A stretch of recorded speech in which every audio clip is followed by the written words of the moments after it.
റസൂലുള്ളാഹി. പരിശുദ്ധമായ ഖുർആനിലെ ഒരക്ഷരത്തിന് 10 നന്മയല്ലേ? ഒരക്ഷരത്തിന് 10 നന്മ അള്ളാഹു തരും. 3 അക്ഷരം അലിഫ് ലാം മീം. അതിന്റെ അർത്ഥം എന്താ? അല്ലാഹു അഅലം. അത്ര തന്നെ. അതിന്റെ അർത്ഥം അള്ളാഹ്ക്ക് മാത്രമേ അറിയത്തുള്ളൂ എന്നാ. അതാ ഖുർആൻ. അള്ളാഹു പഠിക്കാൻ ഭാഗ്യം തരുമാറാകട്ടെ. ഖുർആനിലെ 1-ാമത്തെ ആയത്തിന്റെ അർത്ഥം എന്താ?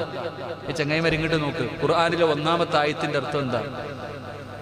നിങ്ങളെന്താ വെടിയുണ്ടതുപോലെ ഇരിക്കണേ. ഖുർആനിലെ 1-ാമത്തെ ആയത്ത് ഏതാ? അലിഫ്. ബഖറയിലെ 1-ാമത്തെ ആയത്ത് ഏതാ? അലിഫ് ലാം മീം.